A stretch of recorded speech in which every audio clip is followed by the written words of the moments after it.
Hey guys, what is going on? It is xckj here today, bringing to you guys the tank, not the flank, the tank tier list. It is finally here. We are just going to be going through, we're going to do the point tanks and the off tanks here in this video, just because there's not that many point tanks in the game, really. Realistically, we got like 4 or 5, arguably, some worse ones. So we're just going to be talking about them all. I'll say whether they're point tanks or off tanks while going through the video.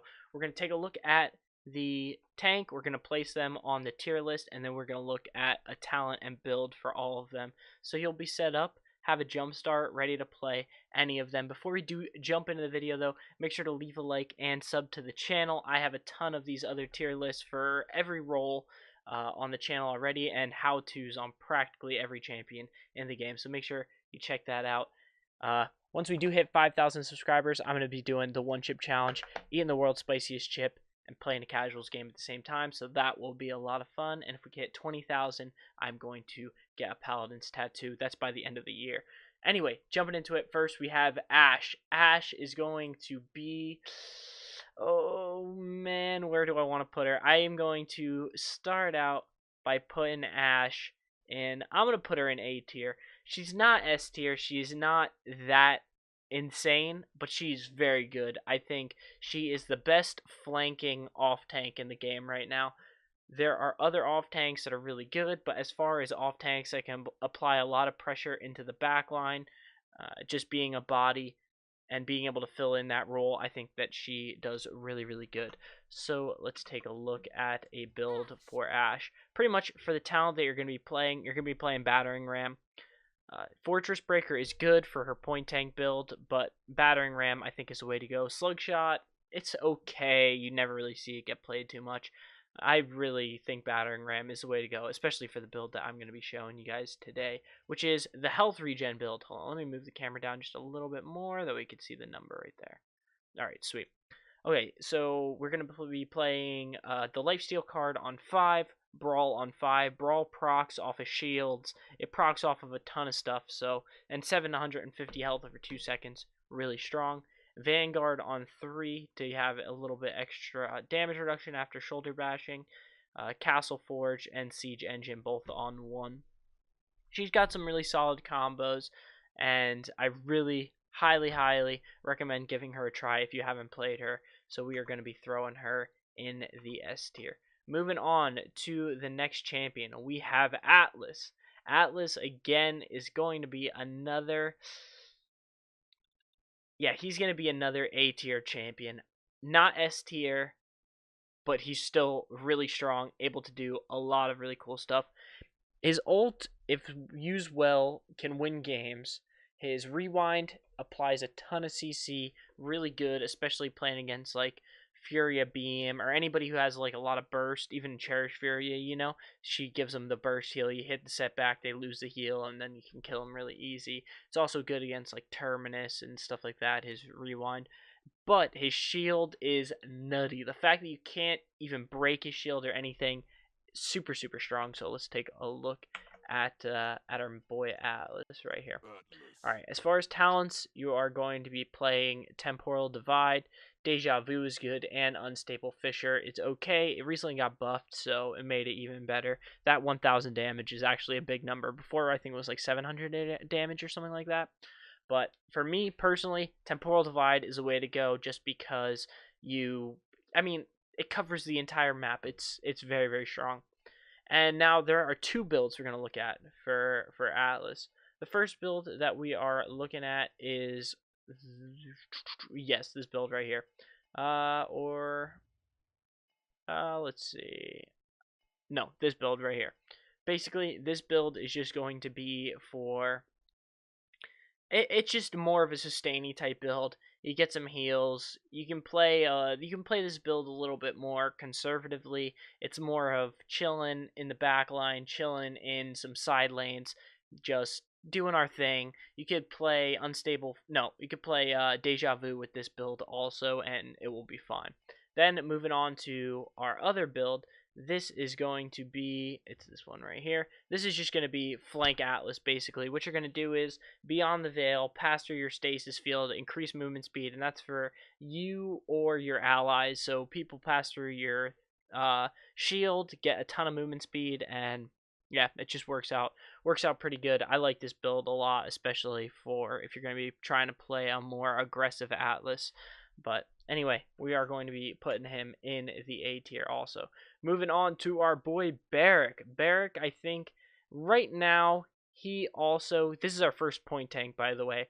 He is going to be in A tier, I'm saying. The reason why I'm putting him in A tier is he has no CC in his kit. He can't really knock people around, but he does deal a ton of damage, and he can put down a mean amount of shielding. He can put down some serious shields, and I think he's really great, but the fact that he applies no crowd control, pretty sucky there. As far as talents go for Barrack, you can play Architectonics or Fortify, whatever you're more comfortable playing. Basically, what you want to do is, once you put your shield up, you're going to stay on point with your shield up, and then once your shield goes down, you're going to fall back, and that's playing the same for both, basically. Architectonics, though, allows you to get your shield more, and then Fortify allows you to have your shield up for a longer amount of time. And I'll show you why that is right now. Here is a build that I have been playing a ton of on Barrack. So basically, you're just playing turret reset. So your turrets get destroyed, your shield gets reset. Now, I don't have the reset card. This is my other Barrack build right here, by the way. If you want to try something else, this is a little bit more for turret to stay in. This is definitely an Architectonics build. And I don't have failsafe on the other build. If you play your stuff right, you really don't need it. But however, on this build, I really think it's a necessity to have failsafe on. The fact that you can dash in, put down your turrets, and then you go down to 30% health and you dash straight out and get the shield. This is a very strong build. But right now, the way that he sits, if you can figure this build out, I think it's way better. And also, by the way, we aren't playing Healing Station on 5, and we're playing Field Deploy on 5. The reason for that being is Healing Station does not stack. So it's just for, even if you're standing next to 2 turrets, it doesn't stack. It only is healing you for the 1 turret. And Field Deploy doesn't do that. And Field Deploy works great with your ult. Moving on to the next tank, we have Fernando. Fernando, I'm going to be putting in, I'm going to put him in the B tier. He's not C tier. He's definitely not F tier, but he's not as good as the other champions we talked about. You can play him both as a point tank and an off tank. He's a mediocre point tank and a mediocre off tank. People on point are playing him with his shield build, and people in off tank are playing him with some movement speed and big damage fireball, which is Scorch and Aegis. Formable, it's not that great. Aegis and Scorch are definitely the way to go. I have seen some people playing Formable, but I think Aegis is better for the point tank build. Taking a look at some builds for him right here. As far as Aegis goes, you are going to be playing this build right here. Increase your healing just by a little bit. We don't have too much stuff to put into it, but once you do fall below 50% health, 10% increase heals. Towering Barrier on 5 just to get your shield back quicker. Cavalier on 5 to make you super tanky. 750, that's a Cassie shot and a half right there, so that's pretty big health. Last Stand on 2, so you gain a little bit of passive shielding while your shield is up. And Heat Transfer, so that way you get your dash back a little bit faster while you do have your shield up. Because basically what you're doing is you're dashing in, using your shield, and then you want to dash out once your shield goes down. You should have it back. I don't think there's too many situations where you don't have your shield after you use your dash anymore. And then as far as his flank build goes, this is it right here. Running Start on 5 for the extra movement speed. If you're very confident in your Fernando, you could switch the movement speed card out. Where is it? What the heck is it? You could switch Running Start out for Hot Pursuit, but personally, I just think Running Start is a little bit better. Because you don't need to hit. If you miss your fireball, you still get the movement speed, so that's personally why I like it so much. Brand on 3 for the extra health. It actually comes in handy. You'll see when you play the build, you're like, wow, that 300 health really comes in handy a lot. Safe Travel on 3, Cavalier on 1, and Incinerate on 3. Alright, moving on to our next champion, we have Inara. Inara is going to be another A tier frontline right here. Not going to be S tier. The reason I'm not putting her in S tier is she's easy to play, so she has that going for her. She has great damage reduction. I really don't see a lot of people banning her. I see her played in a lot of games, and she doesn't seem like the champion to make or break the game. But she is a very, very, very solid point tank. Like, if you're trying to find a point tank that you want to learn, I'm 100% saying learn how to play Inara. She's gonna give you a lot of good stuff. Just like learning how to play her, she's gonna take you far. So as far as talents go, you're going to be playing Mother's Grace. Treacherous Ground is good, and Tremors is good, but Mother's Grace is consistently good, always. It always has been good, always will be good, unless they completely nerf it harder than this, which I think this is the most that they'll ever nerf it. I don't think they'll ever take this down even lower than 10%. As far as the build that you're going to be playing, you're going to be playing my Stone Bulwark build right here. Geomancer on 5, Stone Bulwark on 5, and Sacred Ground on 1. The reason why you're not playing this on anything higher is because it gets countered. They shoot the flower, and then you don't have the damage reduction anymore. So instead, we're investing all of our points into Steadfast, because 450 health is a lot of extra health, especially with a champion that's already as tanky as Inara is. So her ult is great. She has really good push potential. Buying Master Riding on her can be really, really strong. You just are able to get in good positions to be there first, pop your ult, get some kills. She's definitely a solid champion, and her wall is nothing to laugh about. Moving on, we have Khan. Khan is going to be, I think, our first champion that we're going to be putting in S tier. The reason being, his ult is an instant kill. He is the only tank other than Jagarath, who I was going to say he's one of, and then I was like, wait, no, Yago is in this game.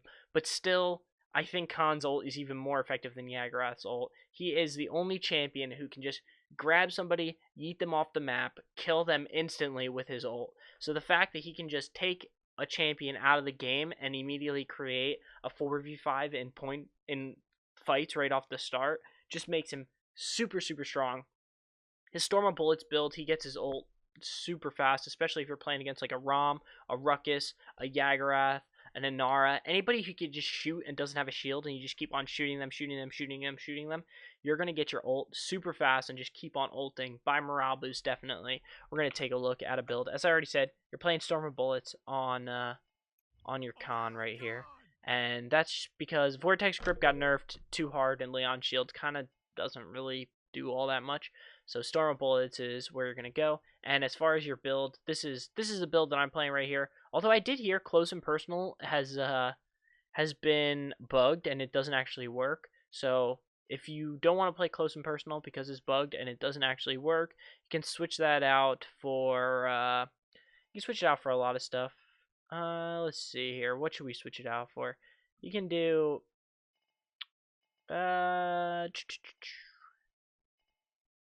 if Close and Personal isn't working, I would say you could switch it out for Chokehold. It still gives you that sustain, but if you don't feel like doing that, you can do Ready for War, Hold the Line, Into the Breach. They're all decent cards, but yeah, or you can even go like Open Fire to get some extra ammo.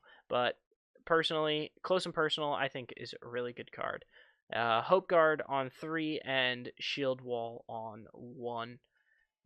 But anyway, that is basically going to be that build right there. Also, you could just take some points out of Close and Personal, switch it out for another one-of card, and then put some more into Hope Guard right here. So, you could do something like that, and then grab like Life Taker, Bloodthirst, Hulking Strength, Chokehold, something like that. You guys get the point.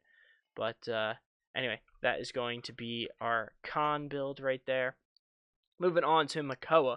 Mako is going to be another B tier off tank. I mean, he's good. You can play him well, do a lot of serious damage with him. He has a good ult.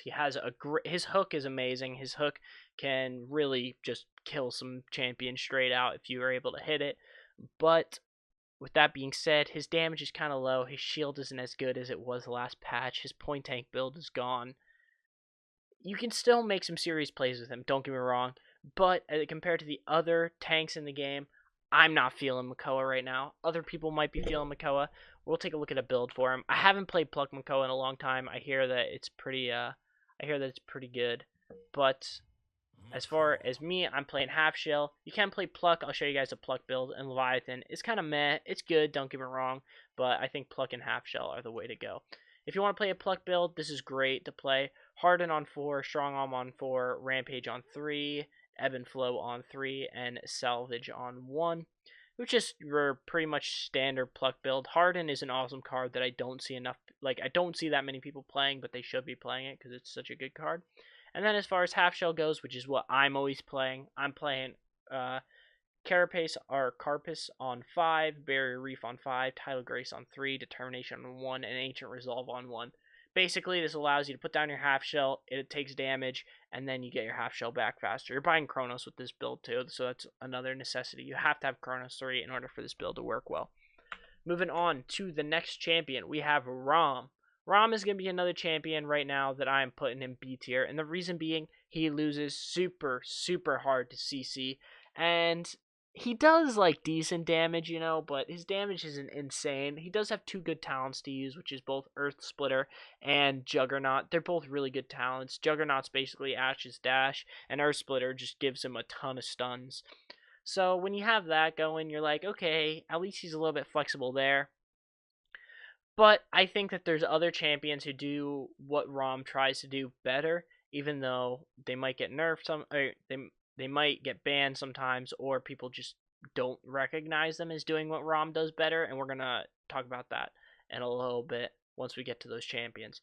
But basically, I'm just putting Rom in B tier. We'll take a look at a build for him. His ult will win you a lot of team fights, so you can keep that in mind. He's not bad by any means, but just the fact that if the enemy team has a Sky or a Khan and they just keep on sticking you, they're going to get their ult in 2 seconds just because they're like, oh, thanks for having so much health and allowing me to deal so much damage to you. You know what I'm saying? A Sky sticks you and practically gets their ult back instantly. Let's take a look at a build for Rom. So for the builds, you're going to be playing Earth Splitter or Enforcer. Oh, not Juggernaut, sorry, Enforcer. Both of these are good talents. I typically end up going Earth Splitter, but Enforcer is just as good. And then for a build, you are going to be playing this build right here. So basically, this is just a lot of damage reduction. That's basically what you're looking at with this build. Hellish Lodestones gives you 12% reduced damage after activating Ignition, and Void Lord gives you 25% after activating Soul Harvest. So just having damage reduction. Damage reduction is very, very, very good on tanks. So yeah, that's basically the build. You got Sinister Allies here too for the extra 450 health, and then you got a 500 health shield. So all those things are pretty good. Moving on to the next tank, we have Ruckus, who I think I'm actually going to be putting in B tier also. I'm going to put him a little bit ahead of Rom, and my reason being is that I feel like once you figure out how to use his ult well, and once you figure out his playstyle well, you can honestly deal more damage than you do with Rom. And sure, you lose that stun, so as long as you still have somebody that's applying CC on your team, and you don't need to be a CC applier, Ruckus is just better than Rom in a lot of ways. He's able to be super divey, the same way that Rom is. He has even better damage because you can kind of mix up your playstyle a little bit, and you don't have to be going all out, all in all the time. You can kind of hang back with Ruckus, just deal some passive damage, and he still does good. When you're doing that with Rom, it doesn't feel as good. Your shots just aren't hitting. You kind of are just he needs to be in your face where Ruckus doesn't necessarily need to be. As far as the build for Ruckus goes, we are going to be doing actually a very similar build to Rom. We are going to be playing Aerial Assault, Rocket Barrage, and Flux Generator. Not that great anymore. Rocket Barrage can kind of be good, but just play Aerial Assault, trust me. And then as far as your build goes, we are going to be playing Dampener right here. So I said it was basically the same build as Rom, and that's because 2 damage reduction cards right here. Proximity and Metal March both on 4 for damage reduction. Dampener on 4 for the extra health. Crystal Capacitor on 2 for more missiles. And then Countermeasure. The extra shield sometimes catches them off guard. Might keep you alive. And it's a good one-of card. Okay, moving on to Terminus. Terminus is going to be another S tier point tank. The reason I'm putting him in S tier point tank, I would be putting him in A tier. I see him getting banned all the time, and I think the reasoning behind that is that he is a point tank that is able to deal a ton of damage. He counters Barrack, and he his shield is so annoying. The fact that he can block so much different things, he is just he has a presence that is known. When there's a Terminus on the enemy team, his presence is known. Sometimes an Inara can go unknown. Like, yeah, sure, you know that she's there. Yeah, she's doing her stuff, but you're like, okay, there's an Inara on point. I'm just going to ignore her. Terminus, on the other hand, oh my gosh, he gets in between you and the damages, and he throws up that shield, and dude, he makes you super super annoying. Not to mention he's just in your face. His crush is just super strong. Or crush might be his talent, but you know his slam is super strong. He just gets you slow on you, deals the damage, runs up to you, starts whacking you, and then his ult is a do-over button, so he can just die on the point, ult, and then has a crazy good push with his team. He is definitely an S tier champion right here. We're gonna take a look at a build for him. I am playing, as far as talents go, yeah, Crush is. Oh, Shatterfall is the talent or ability. Decimation is the build that or talent that I'm picking. Crush I see, but personally not for me, and Undying also, and not that great. So if you're going to be playing that, this is basically the build that you want to do. Abomination on 5 and Necromantic Might on 5. Both of these things for Calamity. No, for Decimation. Yeah, right? That's what the town's called? Yeah, I was like, what the heck? Both of these two are just super, super strong. And Power Slave on 1 just reduces 15% reduce is pretty good for a 1-of card. And it watches. You know, it can be good. Generate 3% power for each enemy hit with Massacre Axe. So you just start swinging your axe, get a little bit of charge back. It's pretty good. And then reduce the cooldown of Shatterfall while you're channeling. You know, it kind of works around with the build since you're doing the reset on your shield anyway. So this build is gonna work out really well for you. Definitely try it out. Let me know what you think. If you just use your burst on the squishies, you'll be able to get almost a kill on them if you don't end up killing them from it. Moving on to our next tank, we have the man himself, who I'm gonna be putting in C tier. We'll put Torvald. Yeah, we can't put our boy Torvald in F tier. Come on now. Torvald is C tier basically because he's kind of hard to play. His shield isn't that great. His bubble can be good really sometimes, but sometimes it's not. Nullify is strong, but it gets cut off so easily. And same with his ult. With these super mobile champions right now, his ult is kind of like, man, people can get out of it pretty easy. So the one thing that he does have going for him are the bubbles, but even still, the bubbles don't last that long. But with that being said, a good Torvald player is super annoying and will completely change the way that the game gets played because everybody's buying Wrecker. So he has that going for him. Don't get me wrong by what I'm saying here. You can definitely play Torvald, play him well, and be a Grandmaster Torvald player. I think 100% that is possible. He's not that terrible. That's why I'm not putting him in F tier. He's playable. He's just, if you're just starting to play Paladins, you're trying to learn some off tanks, do not touch Torvald. Let's take a look at a build for him. He actually is one of my least played tanks as well. As you see, he's level 11 and all the rest of them are at least level 30 and higher. So moving over to Torvald, as far as the talents that you're going to be playing, I wish I could get a direct current build to work, but I just haven't been able to make it work yet. As far as the talent that I'm playing for Torvald, I think Field Study is the way to go. Thanks Grandpa's good, but the 300 health, once you buying Wrecker already anyway, it's like, it's there. I mean, it's okay. It needs to get buffed. If it was 400 health, it would be good. That's how close it is to being the one I'm picking. It's about 100 health away from being the one that I'm picking. But for right now, I'm saying Field Study is the way to go. As far as the talent for him goes, which talent is it? I think it's this. Yeah, this is the one with the extra ammo right here. Basically, you're going to put the bubble on them, and when you do put the bubble on them, you're going to hope that they go ham. So you're increasing the movement speed by 50%.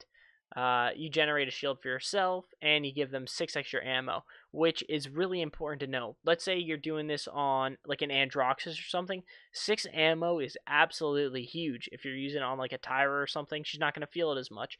So that's another thing to take into note when you are playing Torvald, is like Will the ammo really help? Because for an Androxus, yes, that will be absolutely nutty.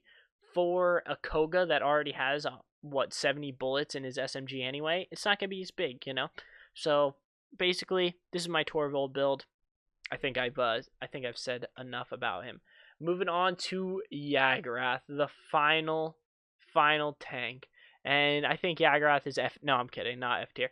I'm gonna be putting Jagarath in. I'm not putting her in S tier. She gets countered too easily.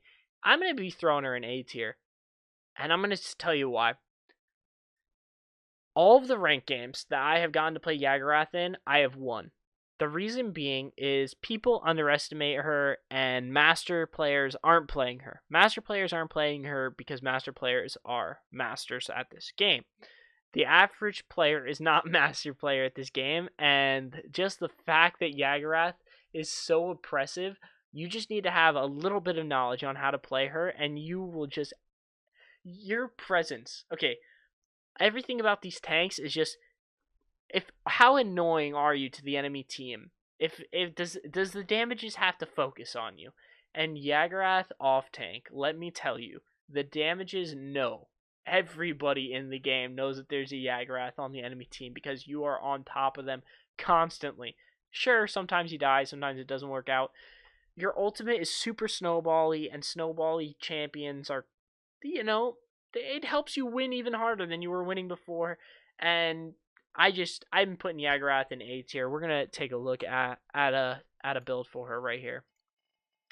So you are going to be playing Corrosive Acid. Look, I don't even have a natural persistence up yet, but you're going to be playing Corrosive Acid for the extra damage, and then you're going to be playing this Extermination build right here. Basically, it just makes it so that way you really can't get stunned. You got some lifesteal, and Triumph Returns is definitely a solid reason why we are playing this. Or a solid card when we are playing this. Make sure that that's on 3. End of an era to increase the damage reduction of hardening, but it shortens hardening, so you get to deal that extra damage a little bit faster, if that makes sense. Deadly Pursuit is good. I think it's better on 3, so if you can make some room for that. And yeah, that's basically everything about Jagarath right there. Anyway, let me know. What did you guys think about the list? Did you guys like it? Do you hate it? What do you agree with? What do you disagree with? You like my S tier picks? And yeah, just let me know. Remember, guys, 5,000 subs, hot chip challenge, and 20,000 subs by the end of the year, and I will get a Paladins tattoo. But anyway, thank you guys so much for watching. Peace.